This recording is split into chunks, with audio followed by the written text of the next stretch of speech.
Selamat datang di Deep Dive kita kali ini.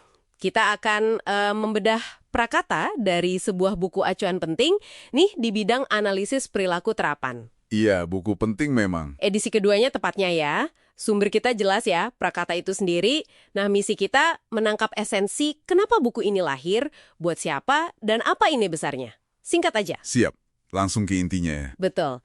Ada kutipan menarik nih dari Aristoteles yang buka prakata ini. Untuk hal-hal yang harus kita pelajari sebelum kita dapat melakukannya, kita belajar dengan melakukannya. Nah, itu dia. Ini kayaknya langsung ke jantung persoalan ya. Persis. Prakata ini dari awal udah menggarisbawahi kalau mengubah perilaku, terutama ya kalau kita bicara masalah sosial yang kompleks, itu bukan sekedar teori, tapi proses belajar aktif lewat praktik langsung. Belajar sambil jalan gitu ya. Iya. Inti gagasannya itu memahami soal contingency penguatan. Oke, contingency penguatan. Sederhananya, gimana sih konsekuensi atau hasil tindakan kita di lingkungan sekitar itu membentuk kebiasaan kita? Oke. Baik yang kita sadari maupun enggak. Gitu. Oke, mari kita kupas lebih dalam nih. Apa sih sebetulnya yang mendorong para editor menyusun buku ini? Apa ada semacam kekosongan yang mereka lihat? Ternyata iya, jadi mereka merasa belum ada satu sumber rujukan yang komprehensif gitu. Yang bisa langsung dituju para analis perilaku, kalau lagi berhadapan sama tantangan klinis atau riset terapan yang rumit, yang unik. Jadi semacam go-to book gitu ya maksudnya? Tepat. Jadi tujuan utamanya yaitu menciptakan buku pegangan pertama. Yang menarik banget itu, cara mereka milih penulis tiap bab. Oh ya, gimana tuh caranya? Menarik nih. Jadi mereka nggak cuma nyari nama besar akademis aja.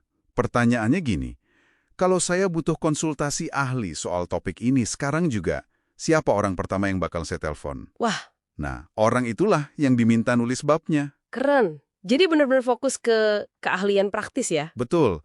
Keahlian yang teruji di lapangan, bukan cuma teori. Fokusnya solusi nyata.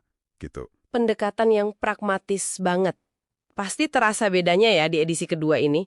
Gimana perkembangannya? Iya, betul. Edisi kedua ini hasil evolusi. Banyak bab baru ditambahin berdasarkan masukan langsung dari pengguna edisi pertama. Oh, dari pembaca langsung? Iya, terutama para pengajar. Ini nunjukin kalau bidang ini tuh hidup dan responsif sama kebutuhan di lapangan. Jadi nggak kaku ya? Nggak kaku. Terus ada tambahan signifikan di area analisis kuantitatif perilaku. Analisis kuantitatif? Seperti apa tuh? Ada 2 bab baru soal hukum pencocokan, matching law. Oke. Itu intinya menjelaskan gimana kita mengalokasikan waktu dan usaha kita ke berbagai pilihan perilaku. Berdasarkan imbalannya gitu? Iya, berdasarkan penguatan yang kita dapat dari masing-masing pilihan itu. Terus ada juga soal ekonomi perilaku. Ekonomi perilaku, ini Iya, menarik. Iya, ini melihat keputusan perilaku kita tuh mirip kayak keputusan ekonomi. Nimbang biaya sama manfaat suatu tindakan. Jadi lebih dalam ya, soal kenapa kita milih satu perilaku dibanding yang lain. Tepat sekali. Selain itu, cakupannya meluas ke area-area baru yang relevan banget sekarang. Misalnya? Kayak penanganan gangguan makan pada anak, terus strategi pelatihan guru yang efektif, pemanfaatan layanan telehealth. Oh, telehealth juga masuk ya? Iya, buat intervensi di rumah misalnya. Sampai aplikasi di dunia kerja lewat manajemen perilaku organisasi. Ini benar-benar nunjukin itu. Cakupan yang impresif. Lalu, gimana semua materi ini diatur di dalam buku? Ada struktur yang jelas nggak buat ngebantu pembaca? Sangat terstruktur, rapih. Dimulai dari fondasi dulu, sejarah singkatnya, akar filosofisnya, sama prinsip-prinsip dasar analisis perilaku. Oke, dasarnya dulu. Ya, terus baru bergerak ke aspek yang lebih praktis. Gimana cara ngukur perilaku secara objektif, gimana melakukan penilaian fungsional. Penilaian fungsional maksudnya? Untuk memahami kenapa sih perilaku itu terjadi, terus baru merancang intervensi yang efektif. Oke, jadi dari dasar, pengukuran, penilaian, baru intervensi ya? Betul. Nah, setelah itu baru masuk ke berbagai area subspesialisasi.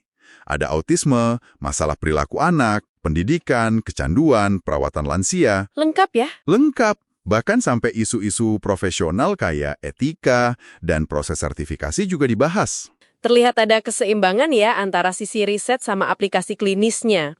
Lalu, siapa sih target utama pembaca buku ini? Jelas banget ditujukan buat praktisi analis perilaku yang aktif di lapangan. Para praktisi ya? Iya, sama mahasiswa pasca sarjana, baik di psikologi maupun pendidikan, yang memang mendalami bidang ini. Oke. Bahkan, disebut bisa jadi panduan utama buat persiapan ujian sertifikasi profesional. Wah, penting berarti ya buat yang mau ambil sertifikasi. Banget! Intinya, buku ini tuh cerminan dari luas dan dalamnya prinsip analisis perilaku yang bisa diterapin lintas domain kehidupan. Jadi apa nih artinya semua ini buat Anda pendengar kami? Prakata ini ya kasih kita jendela ke sebuah bidang ilmu yang Ya nggak cuma kuat di prinsip ilmiah dasarnya aja ya. betul, tapi juga sangat dinamis, praktis, dan terus berkembang buat jawab tantangan perilaku manusia di dunia nyata. Penekanannya di belajar sambil melakukan itu kuat banget. Ya, dan penekanan pada belajar sambil melakukan itu, plus pemahaman bahwa lingkungan membentuk perilaku kita lewat konsekuensi, lewat kontingensi itu, ini memunculkan satu refleksi menarik sebetulnya. Refleksi seperti apa? Ya, tentang diri kita sendiri. Oke, coba Anda pikirkan sejenak. Mengingat gimana perilaku kita ini dibentuk oleh konsekuensi di sekitar kita, area mana dalam hidup Anda sendiri? Mungkin kebiasaan kecil sehari-hari ya. Bisa jadi. Atau pilihan besar. Atau mungkin reaksi spontan, yang perilakunya itu paling dipengaruhi oleh kontingensi yang selama ini mungkin luput dari perhatian Anda. Sesuatu buat direnungkan ya. Betul, sesuatu untuk direnungkan. Sampai jumpa di Deep Dive berikutnya.